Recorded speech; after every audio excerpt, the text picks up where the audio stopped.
censorship, government corruption, nonprofit corruption, animal experimentation. We got so much to talk about. Private corporation censorship. There's a whole lot going on, and I'm being joined by Anthony Bellotti of White Coat Waste Project. There's just too much. There's too much. This is amazing. I think the first things to kind of rope you in and explain where we're going with this is, what was Dr. Fauci doing over the past decade, of several decades? What's going on with lab leak, COVID, etc., corruption at nonprofits, and how the biggest NGOs advocating for the biggest causes are actually not really trying to solve these problems. What's happening with censorship? We're going to hit all of it. So thanks for hanging out, man. Do you want to introduce yourself? Thanks, Tim. It's wonderful to be here. I am Anthony Bellotti. I am the president and founder of White Coat Waste, a project to get the U.S. government out of the animal testing business. Or, as I like to joke, we save puppies and kittens from wasteful government spending, 20 billion of it. Well, right there was that story about the dog torture that Anthony Fauci had. Explain this to me, because I don't want to get it wrong, but Anthony Fauci story, beagles, what was this?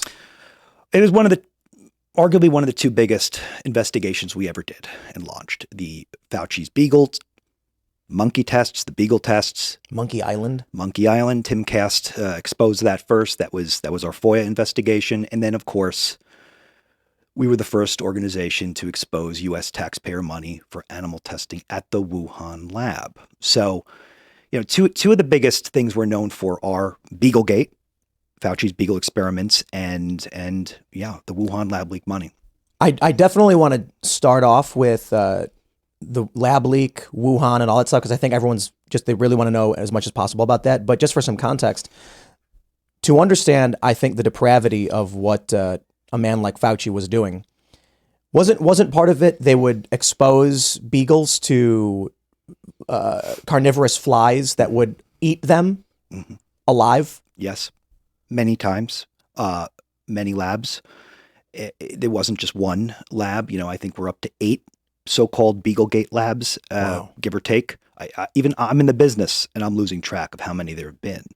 So you're correct. Back in 2016, one of the very first labs we ever exposed was a Fauci beagle experiment with sandflies. That you're talking about, the carnivorous, feeding dogs to flies. Live dogs, beagle dogs, no pain relief, no anesthesia, in which they feed them alive to carnivorous flies. Wow. That was one of the very first experiments we ever exposed. We weren't even thinking Dr. Fauci at the time. It was a lab they were doing the experiments on at NIAID, the national at the National Institutes of Health, Fauci's NIAID, in-house. He was doing it in-house. And wow. So, but the ones that went thermonuclear, that became the talk of the town, that didn't happen for another 5 years, right? So fast forward from 2016 to 2021, we exposed it yet again, another variation on a theme in which they were feeding dogs to flies, but this time outsourcing it to the University of Georgia. Okay. Wow.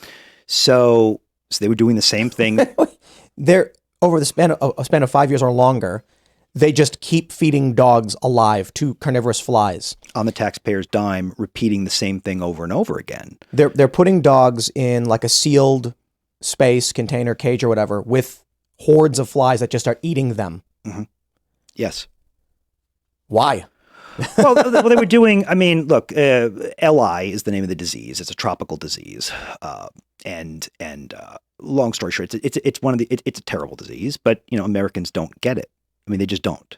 But we're paying for it for the so-called research, and they were they put the capsule on the dog full of what they call they deprive the flies of food, so they're hungry.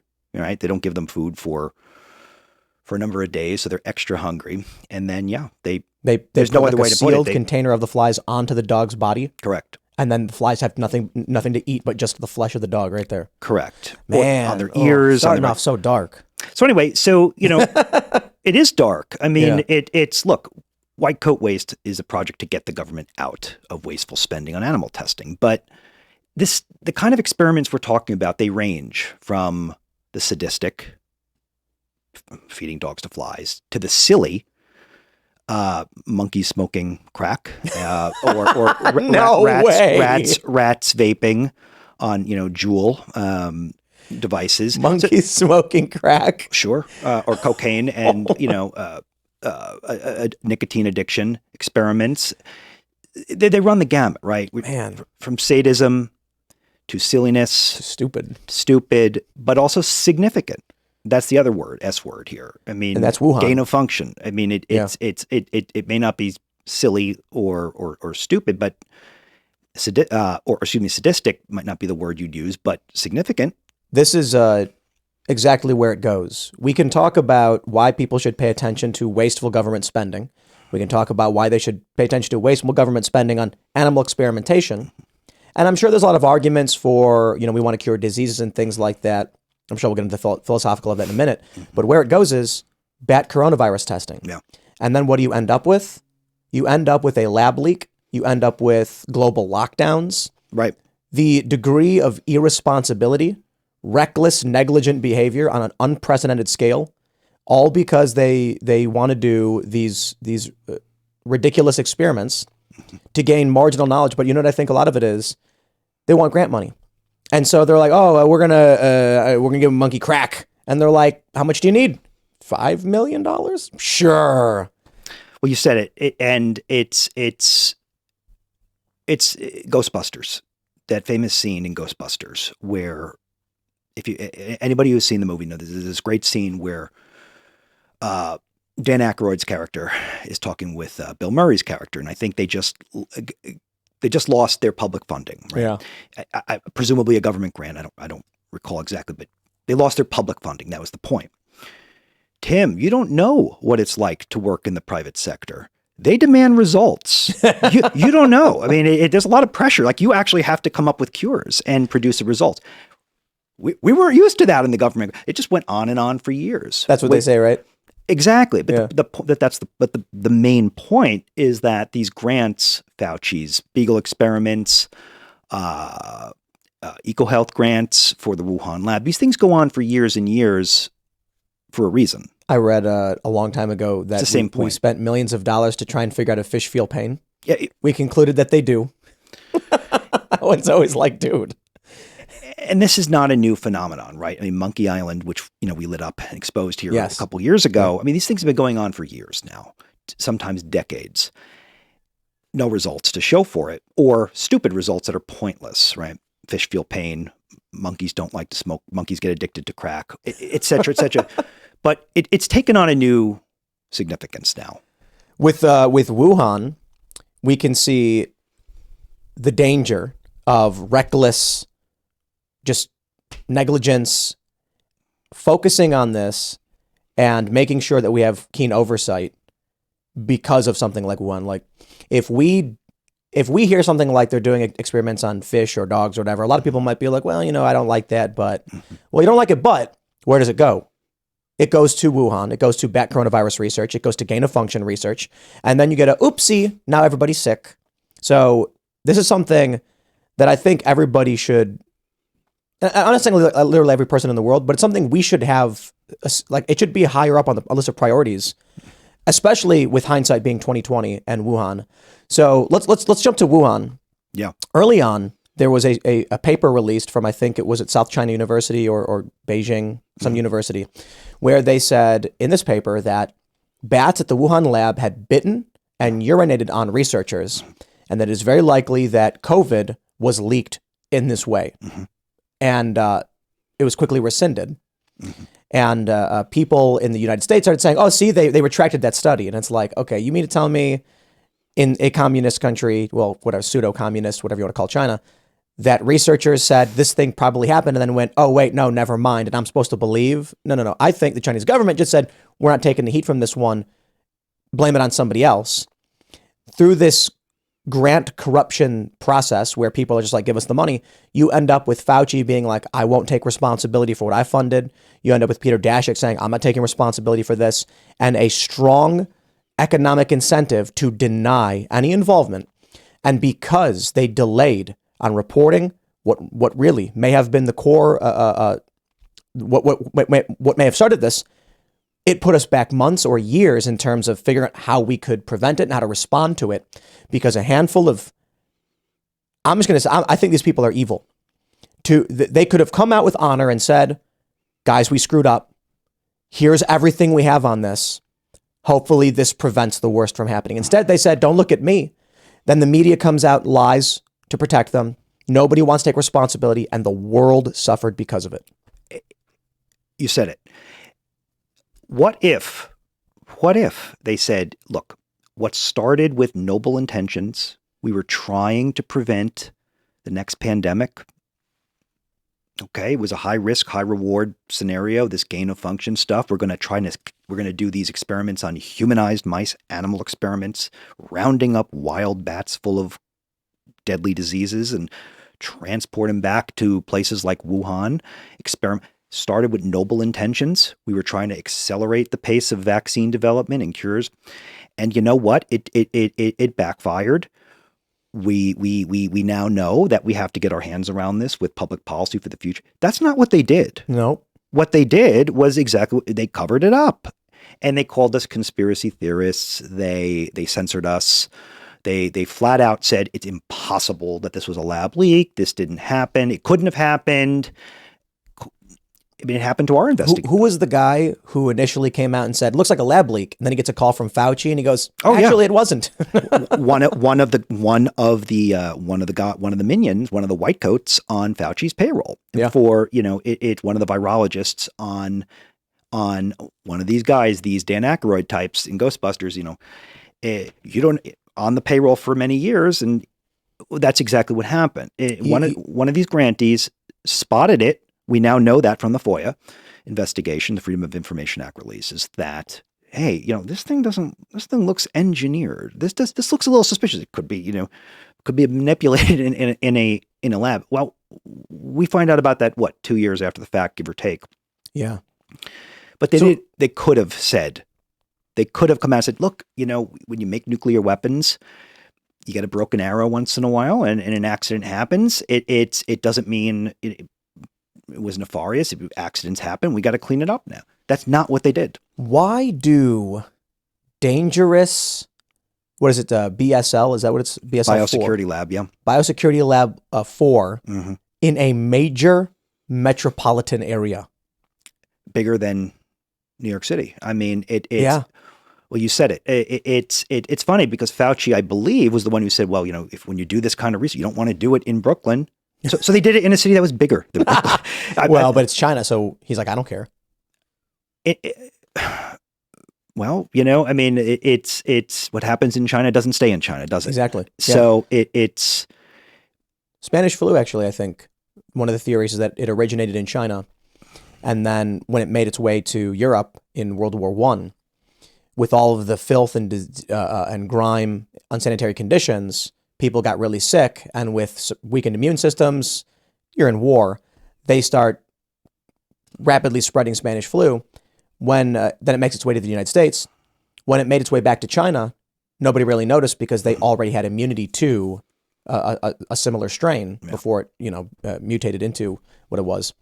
So anyway, I digress. But the core of this is bringing these, harvesting and rounding up wild animals, wild bats from remote places where they live, transporting them thousands of miles into very densely populated labs in Asia, in China, in Wuhan, where cities of millions and millions and millions of people with no oversight, no security, no protections. And it's a recipe for disaster. And it's happening all over the world. It's the White Coat Waste Project has been doing these FOIAs since the start into the NIH. Well, so what did you find with Wuhan? You guys did these FOIAs that brought this information to light, that they were doing gain of function, that they brought the bats in. Was it you guys who did the FOIA that found that the Fauci's. That's terrific. Our gain of function pause has been lifted. Peter Daszak saying that was us. That happened a couple years. That came out in the fall of 21, about a year and a half before the first, give or take, before our first investigation in April of 2020. But that particular FOIA, when Peter Daszak skirting on the ban, when Fauci skirted the funding ban for gain of function, Peter Daszak, the smoking gun email saying, that's terrific. Our gain of function pause has been lifted. But he wasn't saying it was literally lifted. He was saying the workaround is allowing us functionally. So creating the same effect, basically. Wow. I mean, this is a conspiracy. It is. It's crazy. And yet we were called the conspiracy theorists. We were the conspiracy theorists, but you were. I mean, this is funny, right? The idea of conspiracy theory is no longer that you hypothesize and produce evidence as towards an educated guess as to what a group of people may be doing in a nefarious context. Now it just means like you're crazy. Conspiracy theories means crazy. We've forgotten what it means. The definition is taken. People forget what conspiracy is, right? A conspiracy is what? Two people behind closed doors colluding to do something. It's not a myth, but it's taken on this definition that it's a conspiracy theory means false. Right. So you guys, FOIA, government, and these other agencies find evidence. They're knowingly engaging in this band of practice with a workaround. My favorite was when Rand Paul questioned Fauci, and he said, "In your paper, it says gain of function research," and he goes, "No." I love how Fauci gets around this. Rand Paul's like, "Dr. Fauci, do you have a door on your house?" And goes, "I do not have a door. I have a hole in a wall with a wooden object on hinges." That you're describing a door. Yeah. He describes gain of function and then says it's not. Yeah. Absolutely remarkable. These people colluded behind closed doors to bypass government restrictions, and then when this problem emerged, conspired behind closed doors to cover it up. Absolutely. And it's well, you said it a few minutes ago. It's taken animal testing. The problem is taken on another level now. It doesn't, we used to say it doesn't matter if you like puppies. Maybe not everybody likes monkeys or puppies or kittens. A lot of us do, but not everybody does. Then we would say, well, even if you don't really care about animals, you don't really like them. Do you care about your taxpayer dollars being, you are forced, Tim, forced to pay for this, whether you like it or not. And that would get another share of the public to come and side with us. But now it's taken on it's gone from low politics to high politics, so to speak, right? It's not a kiddie table issue anymore. Gain of function research is animal research. Right. The Wuhan lab is an animal lab. It's a taxpayer funded lab. So it's just taken on a whole nother level of significance. Can you explain how they do gain of function research? Yeah, sure. So, Rand Paul at the hearing talking about humanized mice.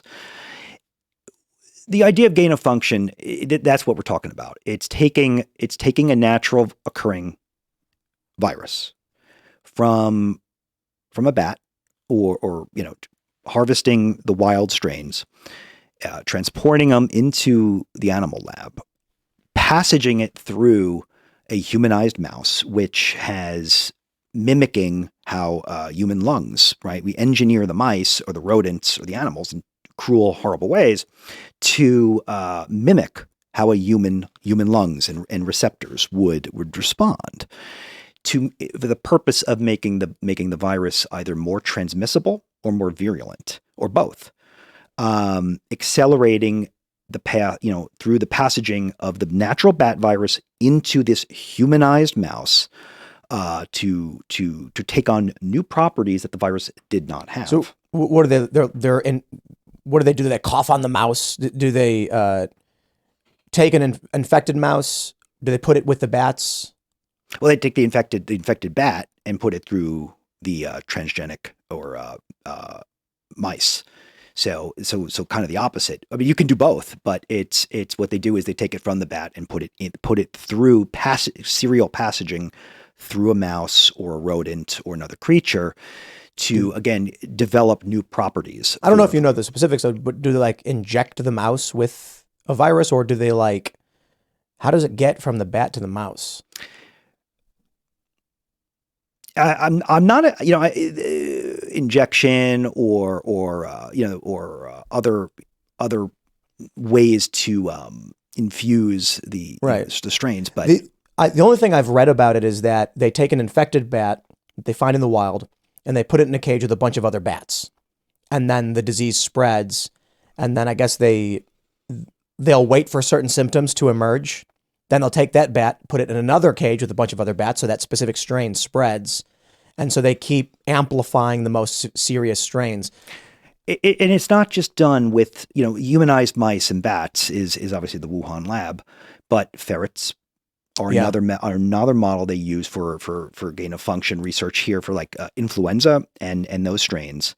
Yeah, sure. But I want to stress this one right here. You mentioned the influenza. So there are multiple ways to do this. This is what gain of function. I think the reason why this conversation may be one of the most important, or the work you're doing, be it with me or conversation with anybody else, they have transmitted avian flu into mammals through gain of function research in the past several years. Yep. And we have now started to see this emerge in, I think it was, what was it? What was it? Seals or something? There was I think a mink. There were some ferrets. Mink. Mm-hmm. They transmitted this virus through gain of function research into mammals, which normally infects birds. Mm-hmm. And I believe the mortality rate is 60% in humans. Mm-hmm. Now they say like, oh, but we did this just in case it happens. Like, you made it happen. The argument is, if we can do this research now and create the strain that infects humans, we can make a vaccine now, so that if it ever does mutate, we'll have the vaccine in advance. And I'm just thinking, I get that, but that's like putting your life savings on 00 on a roulette wheel. You're gonna lose. It seems to me it makes the most sense that if the virus jumps to a human, you then go to that human and say, we need to take some blood samples. We're going to try and isolate this virus to make a vaccine for it now. Mm-hmm. And with the antibodies being developed by the person, creating the virus is like, a nuclear war might happen, so let's start it now and just see what happens. And that's the irony of this whole thing. In an effort to prevent the next pandemic, we caused the pandemic. Most likely, that's what happened. But Tim, what if they just came out and said, look, what started as noble intentions here, we were trying to prevent the next pandemic, right? SARS-1 was a near miss 20 years ago, give or take. We got this whole gain of function thing going. Sure, it was a little bit high risk. They didn't do that. They didn't come clean. They didn't just tell us, look, we were trying that. They lied and they covered it up and they locked us down. Yes, the whole world. It's all came from that. I mean, and then we saw the repercussions, such as Cuomo putting COVID patients in nursing homes, and not just Cuomo, but a bunch of other governors in various states, resulting in the death of many of our elders. And look, if they built a BSL-4 lab in the Mojave Desert, and it was an hour drive in any direction to any urban center, I'd say, well, like, it's in the middle of nowhere. There should be protocols beyond the standard biosafety lab 4 protocol, in my opinion, for after someone is leaving, there should be an isolation period or something like that. Like, you should go in and you should be quarantined while you're working in these places. If I could be down with something like that, in terms of, we're going to do research on a virus. Nobody can, we're in the middle of the desert. What they're doing instead, and the big problem here is, they want it to sound like it's the important research to save the world, when in fact, often it's nonsensical spending on, do fish feel pain? And other ridiculous things like that. You go to the average person and say, do you think a fish feels pain? Some of them might say no, I don't know. But I think the average person could be like, yes, I don't know, like what? Like, or who cares? That might be the other response you get is wait, why is this the budget priority? And spending millions of dollars on it. It's because government-funded programs are wasteful. They tend to be. I think some of them can be good, but you end up with, I think it really comes down to how you described it. They expect results in the private sector. That's seen from Ghostbusters. Then they build a lab in the middle of one of the densest urban populations where they're doing some of the most dangerous research, and then they lie about it after they screw up. Yeah. Like, wow. And Wuhan is not alone. right now there are 27 other animal labs in China that are authorized for animal testing payouts. Okay. There's literally a list, PHS list at the NIH of the pre-eligibility for grantees all around the world. Okay. There are 27 animal labs in China right now eligible still for payouts. Just last week, we finally got the NIH to take off the Wuhan lab. Both of them. There were two labs in Wuhan, not just Wuhan Institute of Virology, but there were two of them. Both of them were taken off the list last week. Finally, 3 years later, finally disqualified from NIH payouts. There are still 27 other in China and 200 other labs, animal labs all around the world, right? So a few years ago, we launched this worldwide waste campaign to expose payouts all around the world, wasteful spending on dangerous, cruel, and stupid spending all around the world. Denmark making monkeys drink alcohol, drunk monkeys, and mice, alcoholic mice and monkeys, and, Denmark, and fish nicotine, smoking fish in the UK. So it ranges from the silly to the sadistic to the serious. It sounds like a comedy sketch. It writes itself, doesn't it? I mean, it's the stuff writes itself.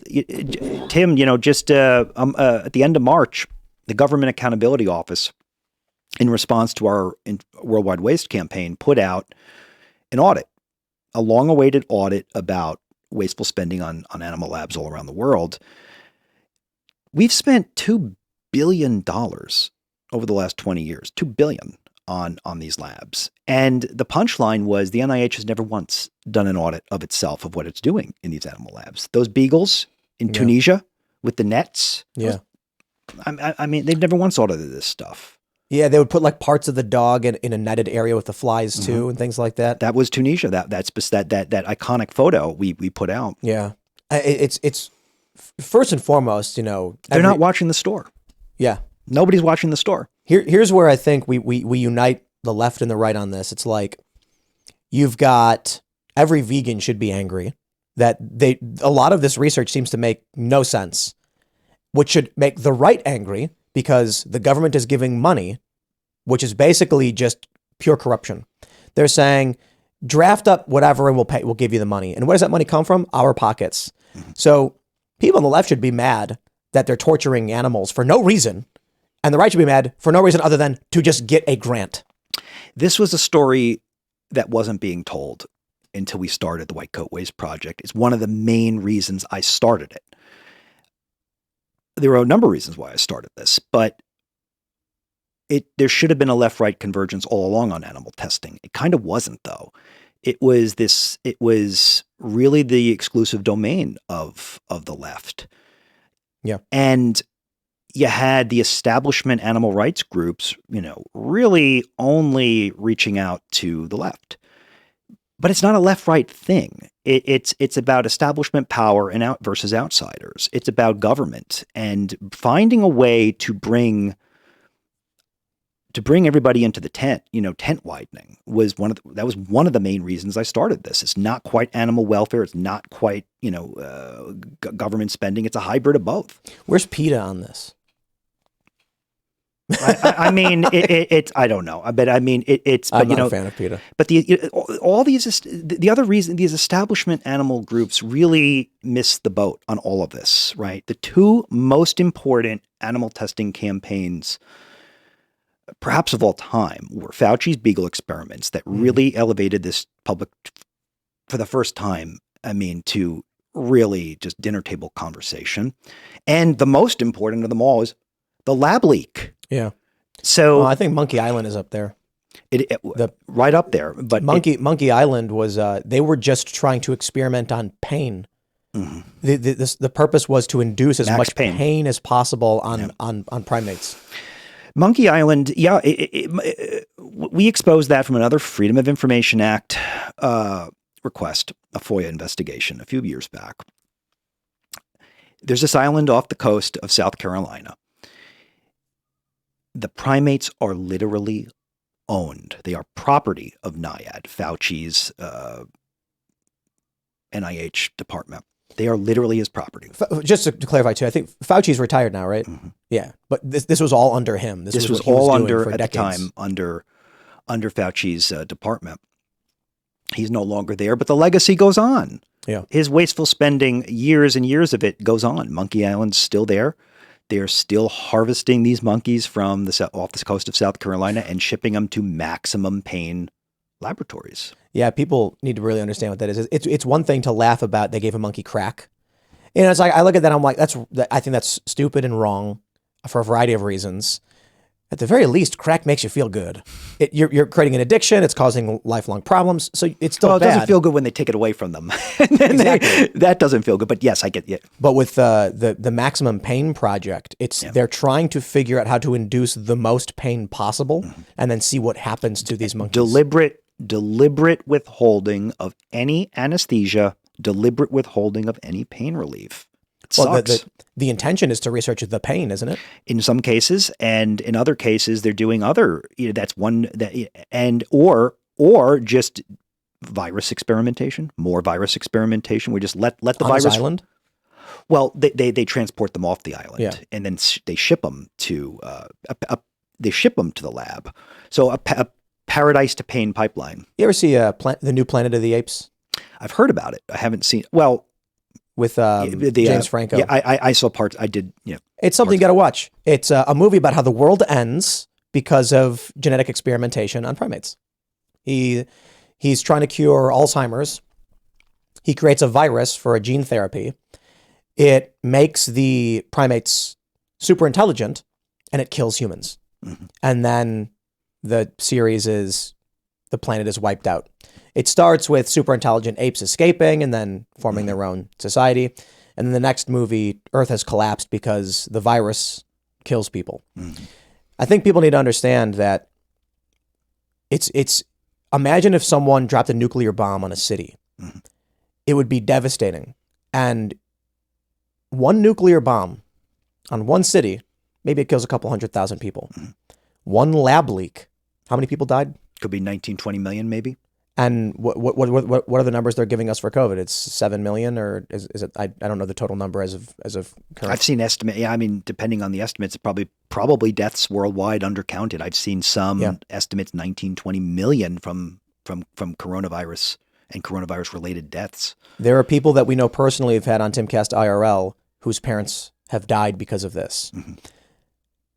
If they built a nuclear research lab in a dense populated area and it went off, you would not have as much death. If they built a nuclear reactor, so let's say it had some crazy name, it was in the Soviet Union, Chernobyl, we'll just say, you would not have as much death than if their experiments go wrong and they unleash a virus.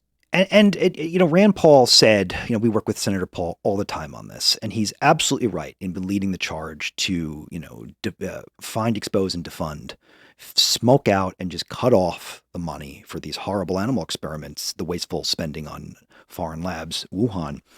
But I think he said, it should be illegal to send humanized mice to China. If we shouldn't be able to send nuclear weapons around the world, give rogue countries and enemies nuclear weapons, why are we sending humanized mice and that have the capability to kill even more? Have you heard about these stories where Chinese nationals are caught carrying viruses illegally through airports? I've heard other stories about carrying. No, I haven't heard that one. There's a bunch of these ones. We covered not that one specifically. It's kind of crazy to think that now that we're past the lockdowns, people are kind of forgetting what was going on when governments were locking people down, governments were arresting people. You needed these passports and things like that. But we covered this a bit. Many stories over the past few years of Chinese researchers carrying illegal viruses through our airports, and in only a few instances being caught. Well, I could tell you a story about an airport with Chinese researchers carrying things through the airport, because it's actually it's one of the reasons it is the way we found out about the Wuhan lab in the first place. A few years back, so this goes back to 2018, we had a campaign at the Belts in Beltsville, Maryland. The U.S. Department of Agriculture the USDA was running a cat lab. Okay, it was called the Kitten Slaughterhouse, was the nickname for it. It was the largest cat lab in the U.S. government.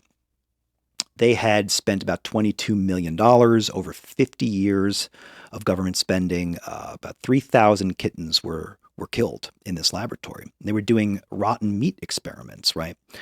They were feeding kittens toxoplasmosis disease, infected meat. Parasites. Yeah. They were feeding them and killing them. They were 3-month-old kittens. Wow. Okay. This thing was going on for literally 5 decades, right? Ghostbusters over and over again. Yep. So we launched this campaign that exposed it in April, I believe, no, May of 2018. So it goes back a few years.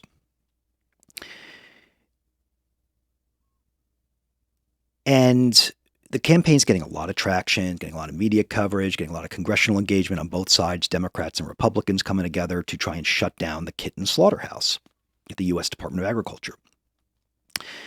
And we're intensifying the campaign because we really, really want to close this sucker.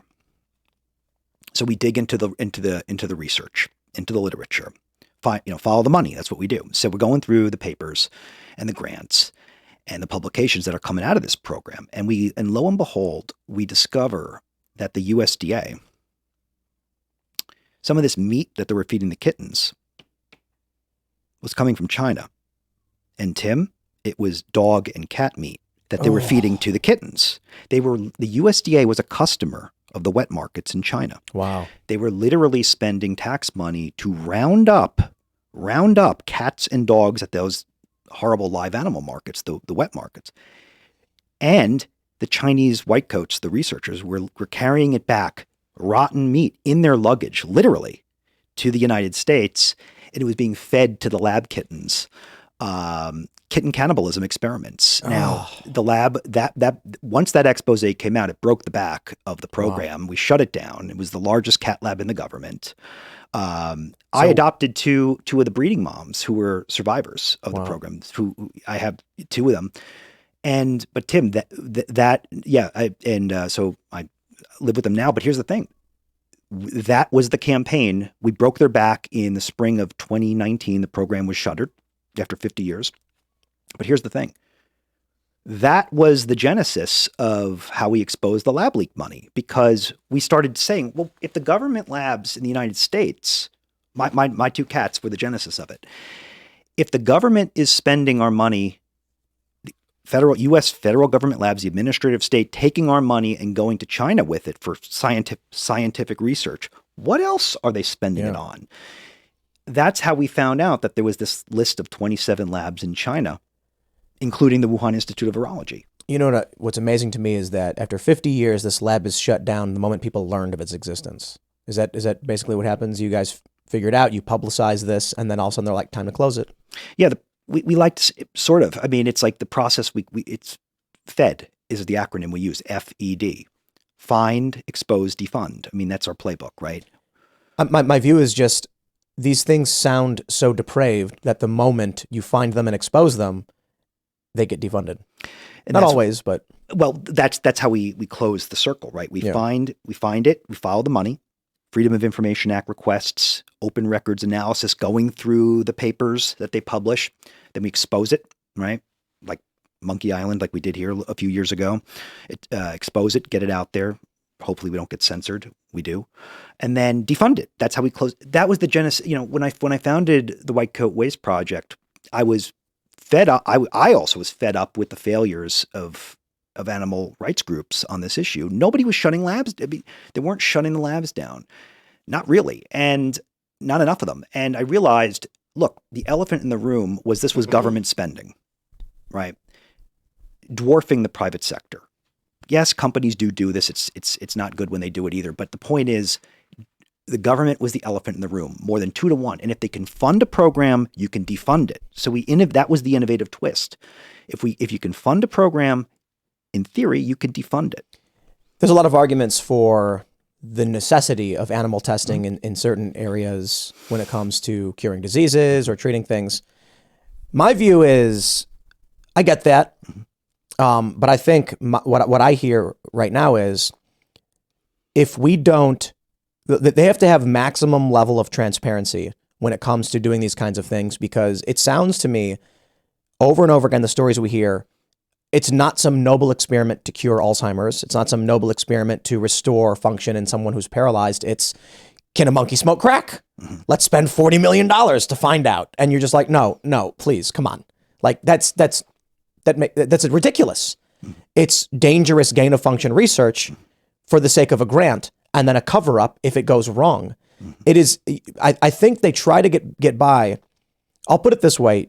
A decade ago, I'd hear arguments from people and they'd say, nobody wants to hurt the animals, but you do understand that if we're trying to cure a disease, we don't want humans to suffer in that process. So we're going to test on animals first. And I go, I get it. And then I read a book and it's like, did you know we spent $40 million to find out if fish feel pain? And I'm like, hold on there a minute. You're not talking about a noble cause. You're talking about people who don't want to lose their job. Yeah. And a perpetual cycle. Oh, yeah. And let's hope when they're not trying to cure that disease, that noble cause, they're making that necessary evil. Yeah. Hopefully you guys don't make another one. I don't want to go through another lockdown. But our answer to that question is pretty simple. Find your own funding. If it's, for most cases, I mean, gain of function is an exceptional case, right? That's we don't want that. Nobody should be doing that. But that's, again, a little bit exceptional. But here's the thing. Monkey smoking crack. All right, Tim, you can have all. So look, I'm not going to ban you. It's the stupidest thing I've ever heard. Tim, if you want monkeys to smoke crack, find your own funding. We won't stop you. Our organization won't stop you. Knock yourself out. But here's the thing. You got to raise the money yourself, boy. You're here, I guess. Throw a Kickstarter. I'm not for the monkey smoking crack in any capacity, but I get your point. We let the private sector. I don't like it when the private sector does it, but let them do it. Because here's why. Remember, the whole Ghostbusters theme is they demand results. They're not going to fund a lot of this stuff, right? So we know that if we challenge the private sector to pick up the tab, a lot of this will dry up overnight.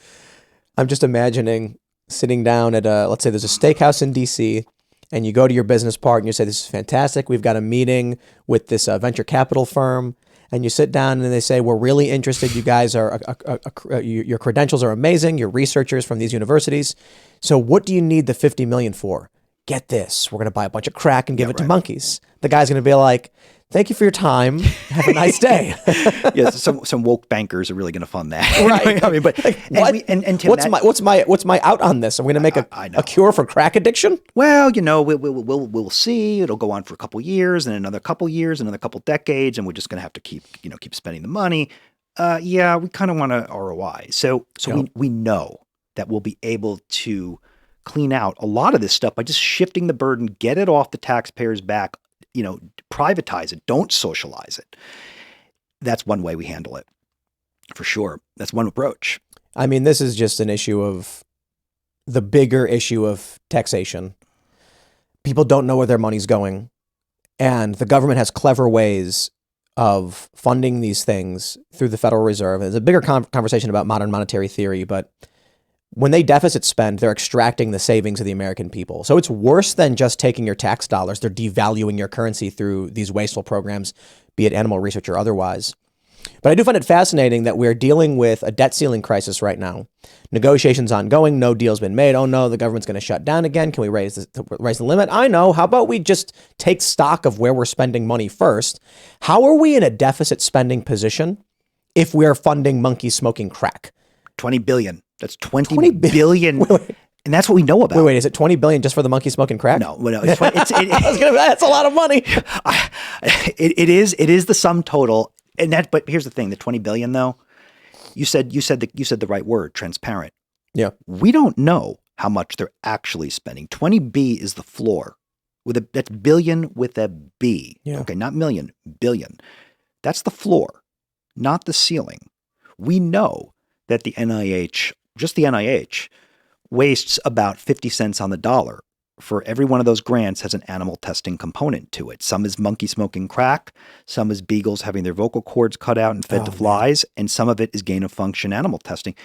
But that's the floor, not the ceiling. It could be a lot higher. Yeah. And that's just the NIH. We talk about stuff like Flint, Michigan, a lot in the modern narrative, the Democrats complaining for a decade, oh, the pipes need to be fixed. These poor kids, they're suffering. Flint from like the Michael Moore's movie from years ago. Right. And my attitude is like, I completely agree with the left on this issue. How is it insert thing being funded is happening and we haven't just gone in and spent the millions with an M to fix the pipes in an American city where people are suffering? There's so many things that I could complain about. Why are we funding war in Ukraine? Why are we funding war in the Middle East? Why are we funding animals smoking crack? Before, like, I'll tell you this, if you fixed all of America's problems, cleaned the pipes in Pittsburgh, got fresh water in Flint, fixed those pipes, every city's crime is going down, mental health services across the board, we're all in flying cars with perfect health care, and then you say, now can we give the monkeys crack? I'll be like, well, I'm not okay with the monkeys getting crack thing, but if there's a pile of money laying around and you can justify, like, how is it that these, I know I'm singling out the monkey smoking crack, but it's a really absurd example of wasting money.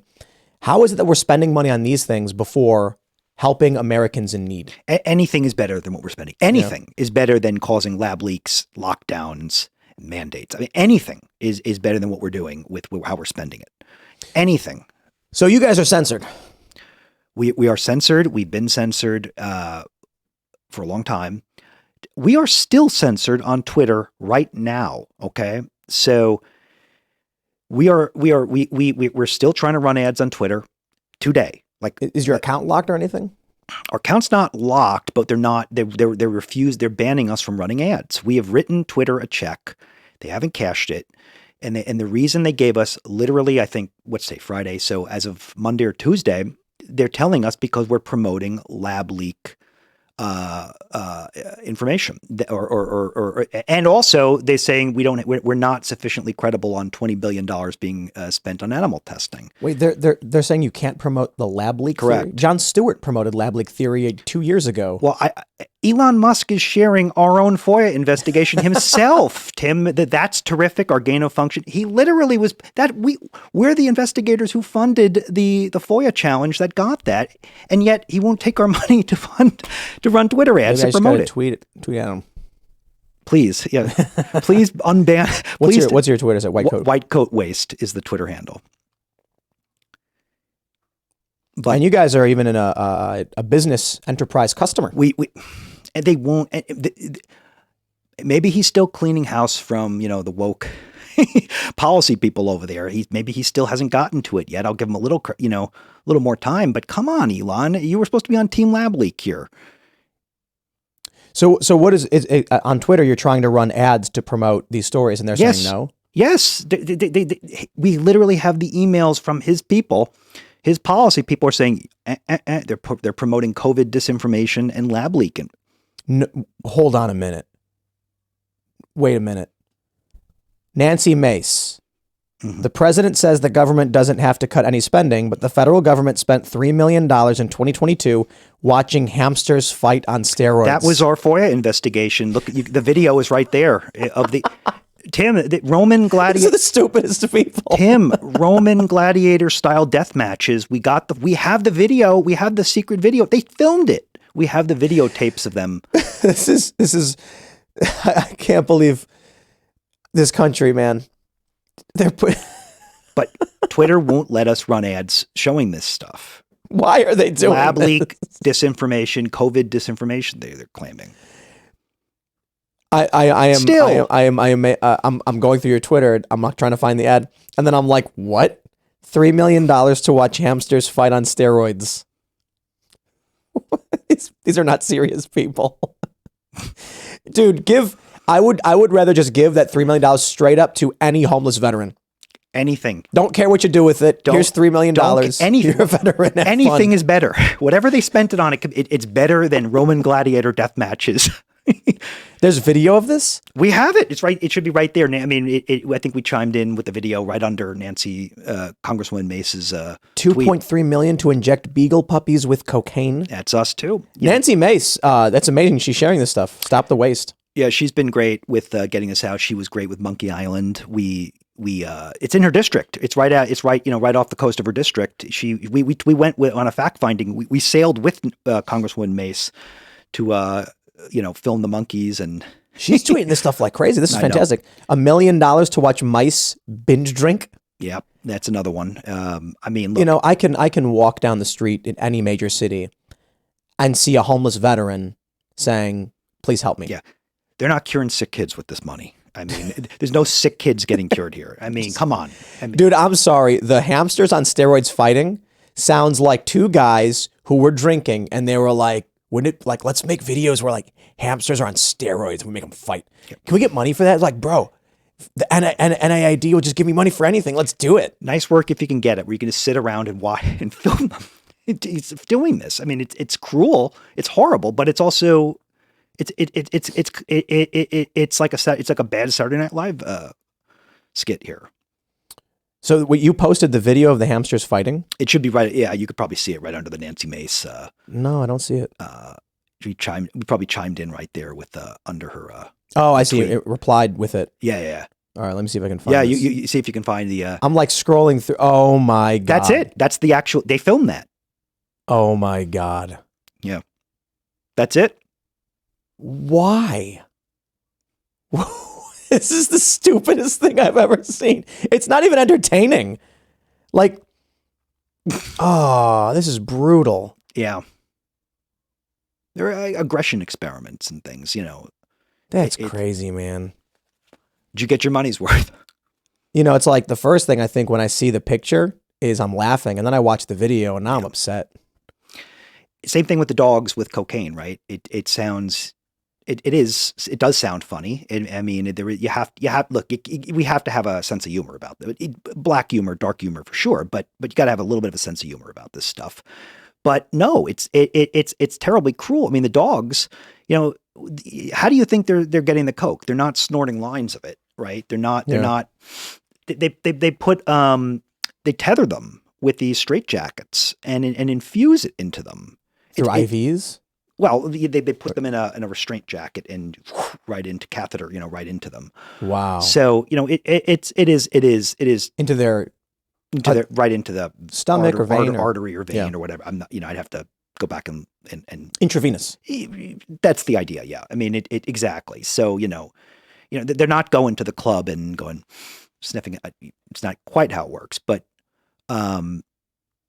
Man, it is cruel. I mean, it's even these addiction experiments, you know, they usually forcibly withdraw them, and anybody who knows anything about addiction is it's misery.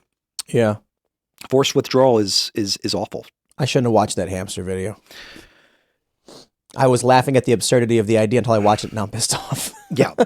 And you know, and that we got that from a you know state level Freedom of Information Act. Yeah. Well, not FOIA's federal, but a state level, you know, open records request.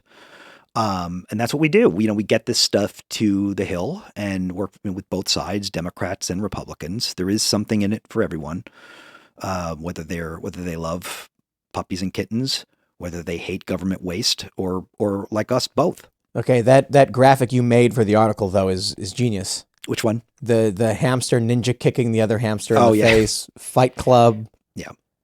Hamster Fight Club. Yeah. Hamster Fight Club. Yeah. Can I just $1.5 million? Mm-hmm. And this is just for what reason? You know, it's the Ghostbusters thing, like you mentioned. It is. If they can get the money from it, they'll get it. And the rest of us aren't paying attention. We don't know, or I don't think it's just that we don't know we need to. We're not paying attention, but they're also hiding it, concealing it, censoring it. They're not disclosing it. You know, the transparency is a major part. A lot of our public policy work is to get price tags put on this wasteful spending. All right. And even if you support in principle animal testing, or at least some of This ain't it. But even if you did, or at least some of it, you should have a right to know how much you're spending on it. At least put it in the public square. Transparency hurts no one. I think you're right about the private sector approach to it. I still think there should be probably heavy regulation as it pertains to I'm not this laissez-faire free market absolutist. Mm-hmm. I like mostly leaning towards free market. I think some regulations can be okay. Problem is government tends to screw that up. So difficult position. But Ghostbusters was not, you know, when I watched that. They went private. Well, that's the thing. It's both a window onto the problem and the solution. in my personal opinion, and I know something about this issue now, but haven't been doing this for the better part of the last decade. But it's the window onto the problem. Endless grants for, and you don't know what the private sector's like. They demand results, but it also is a clue on how we solve this problem. Shift it into the private sector because they're going to demand results and whack this stuff. Look, I worked in an animal lab when I was 17. That's how I got into this issue. I'm dating myself, but it was back in 1995. It was just an internship in my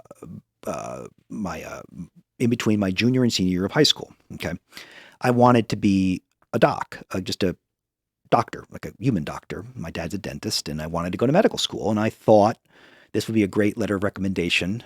I had a friend whose father was a doctor. I thought I'd get a great letter of recommendation from the lab I worked at.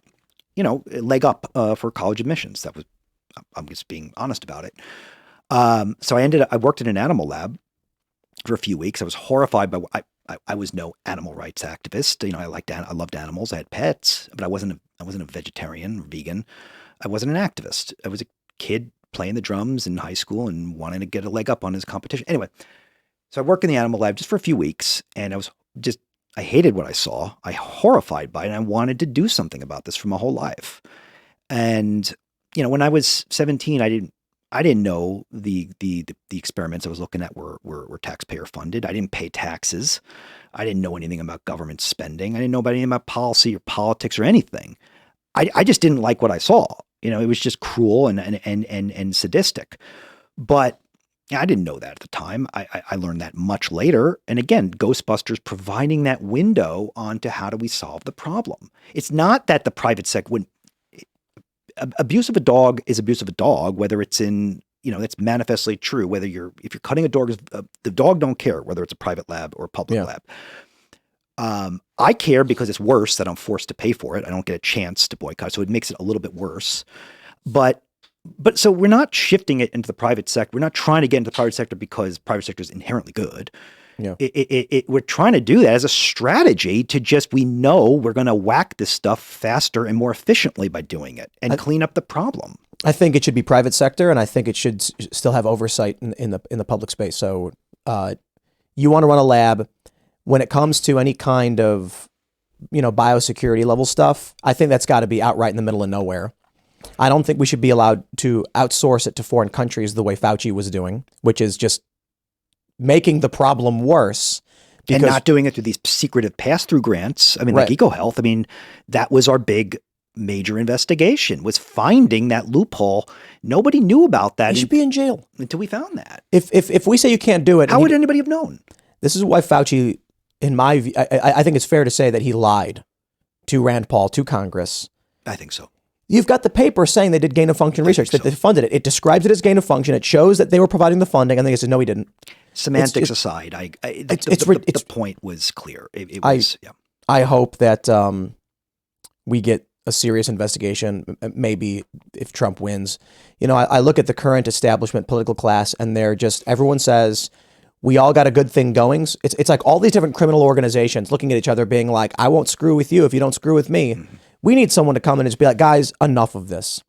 But my view on the private sector version of this is I still don't like the idea that they're going to give monkeys crack or something like that. So there should be public oversight of how the private sector is running these things. You should not be able to just go and torture dogs.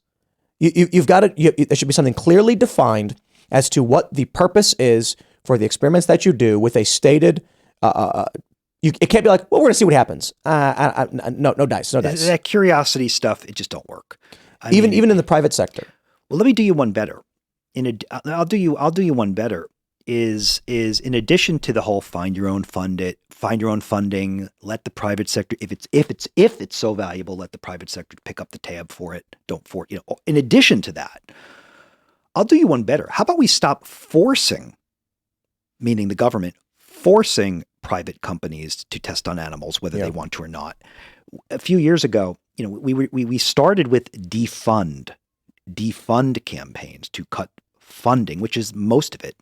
So, for example, the dog labs in the country, about two-thirds, you can break down the two-thirds of it is funded by taxpayers and government spending. But about 1/3 of it is picked up by private companies, just with the dogs and pharmaceutical research. But here's the thing. That 1/3 is mandated. They are forced to. Okay. So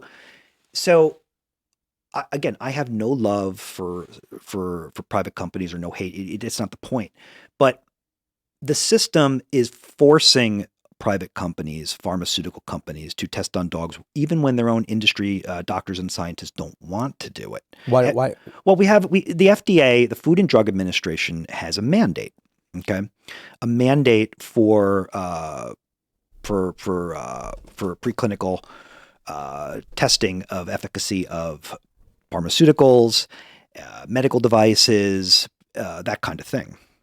Okay, so the FDA has this red tape thing going since the 30s, since the late 1930s, forcing anyone who wants to bring something to market, any pharmaceutical company who wants to bring a drug to market, they have to do it on 2 species. And one of those species is usually the beagle dog. Wow. That's about 1/3 of all the dog testing in the country. So that's about 20,000 beagles a year. They're also, these are also maximum pain experiments in most cases, no anesthesia, no pain relief. But here's the thing. This isn't actually a case of just greedy pharmaceutical companies, testing on dogs because they want to make money.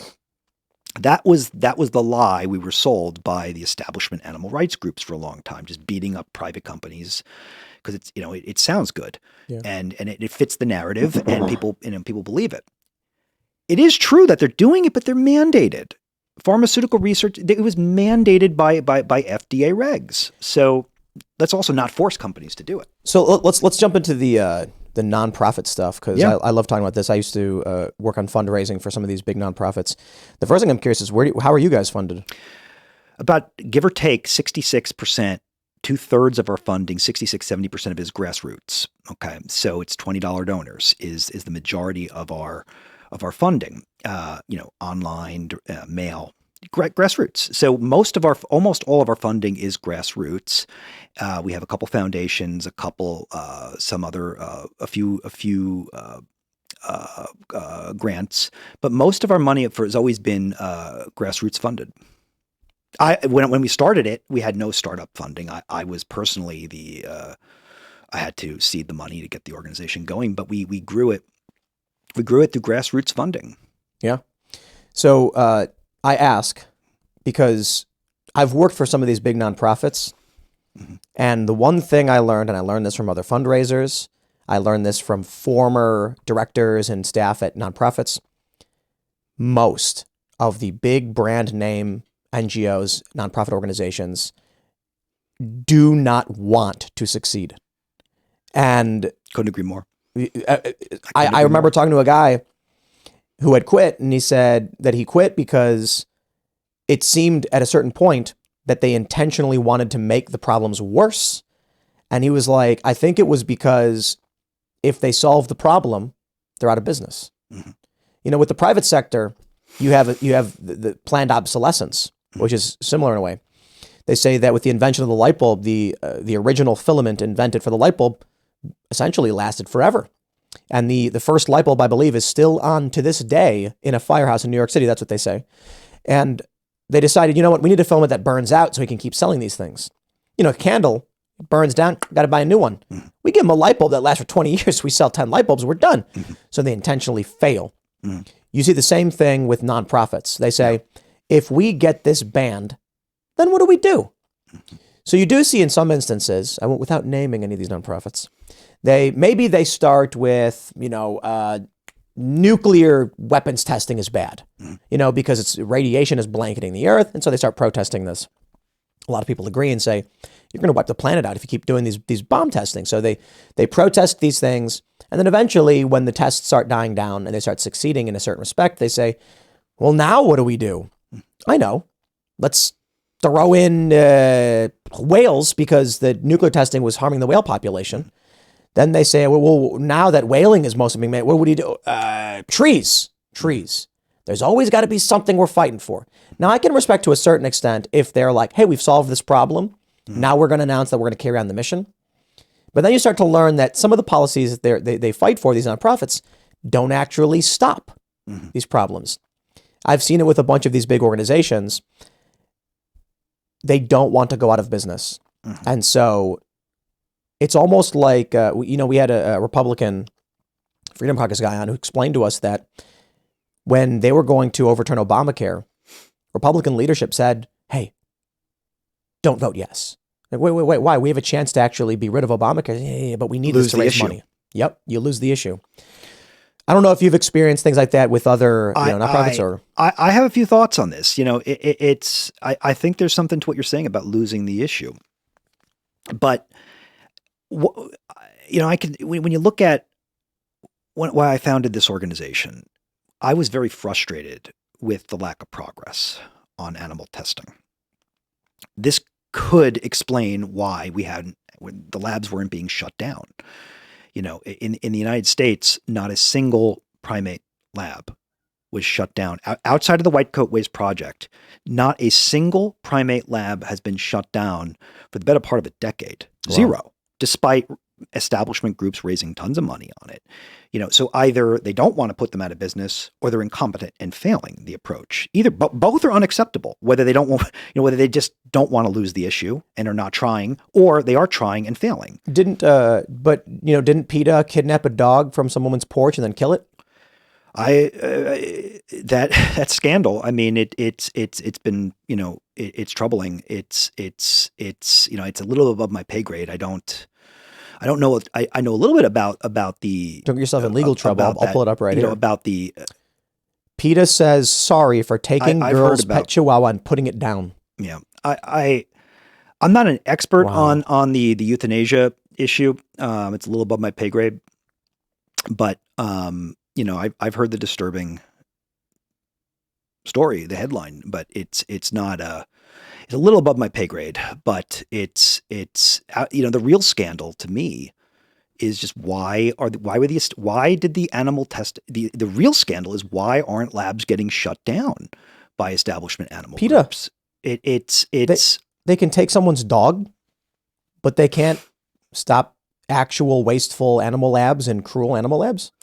I started this organization out of nowhere a few years ago, and I shouldn't have had to, right? This issue is old. Animal testing is an old problem in the United States. It goes back to the Reconstruction in the 19th century. It goes back a minute, okay? This has been on the public radar for a long time. Animal testing is not new. The issue is not new, but we came up with a new way to look at an old issue. I shouldn't have had to do that. And I was very frustrated, Tim. After working in an animal lab, I wanted to do something about it. I could have gone and worked for an establishment group. I didn't want to because they weren't doing a great job on this issue. On the one hand, if you look at the public opinion polling, public support for animal testing hit an all-time low, right? Public opinion was moving in the right direction. Down. They weren't supporting this stuff. But on the other hand, the number of kills in these animal labs was going up. Think about that. That sounds like government. In spite of the great shift on public opinion, why were the animal lab deaths and kills going way up? What does that tell you about the quality of the campaigns that were being run? I want to read a little bit from this. This is from August 16th, 2017. PETA says sorry for taking girl's pet chihuahua and putting it down. They say, Zarate alleged PETA operated under a broad policy of euthanizing animals, including healthy ones, because it considers pet ownership to be a form of involuntary bondage. PETA denied the allegations and maintained the incident in 2014 was a terrible mistake. Two women affiliated with PETA, Victoria Carey and Jennifer Wood, traveled to Accomack County, Virginia, because they said a mobile home park owner asked for help capturing wild dogs and feral cats. The women removed an unattended and unleashed chihuahua named Maya, which was a Christmas present to 9-year-old Cynthia Zarate. Maya was put down later that day, a violation of state law that requires a 5-day grace period. PETA was fined $500 for the violation. A trial had been scheduled for September, during which Zarate's attorneys had planned to question current and former PETA employees about its euthanasia policy. The group later said it would pay the family $49,000 and donate $2,000 to a local branch of the Society for the Prevention of Cruelty to Animals to honor Maya, The family had set up to $7 million. Well. There's one thing that makes me not want to watch a movie more than anything else, and that is when in the movie the bad guy kills a dog. You can make a movie where the villain is John kidnapping Wick. and mercilessly beating people, and I'm like, oh man, this bad guy. But when you give me a movie where the bad guy shoots a dog, I'm just like, turn it off. You know, and it's because I'm biased, but you know, I care deeply about humans, humanity, human rights issues, of course. But when it comes to the purity of dogs, the loyalty, the companionship, and the innocence, there's some dogs that are probably evil, don't get me wrong. That really irks me when I see in movies that dogs are a true symbol of loyalty. Are you familiar with Hachiko the dog? No.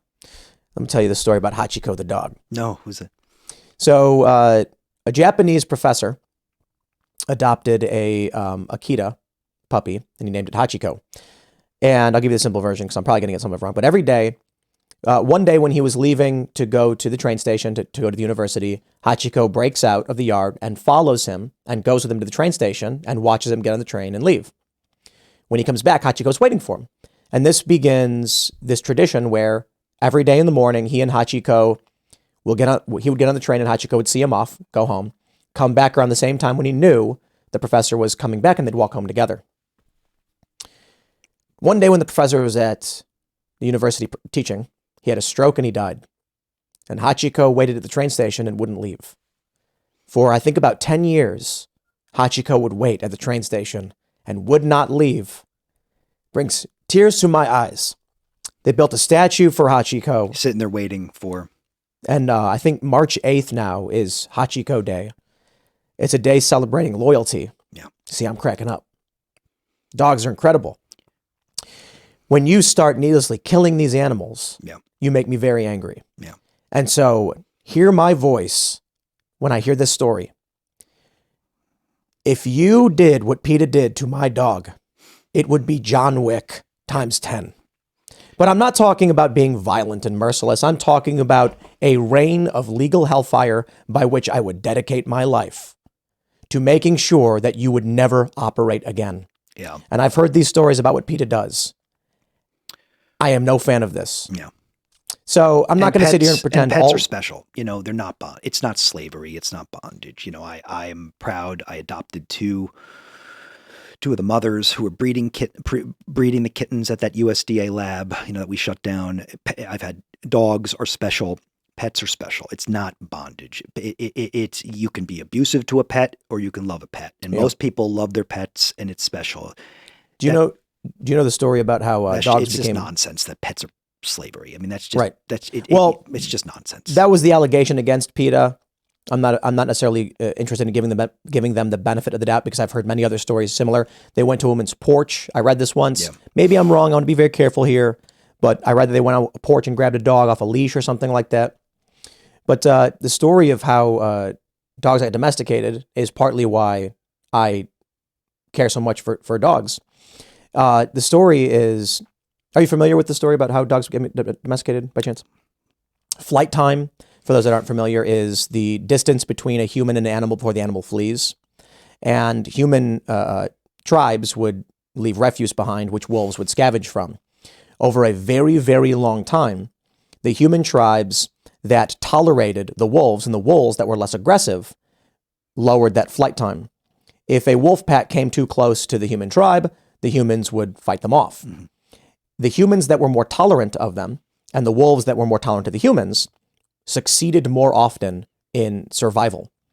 The wolves would urinate around the area, creating a wolf territory, which kept predators away from the humans, which started to flourish. The wolves eventually started to become proto-dogs in that they would actually walk through human camps, and the humans that tolerated the wolves, again, more likely to survive because the wolves would keep other predators away.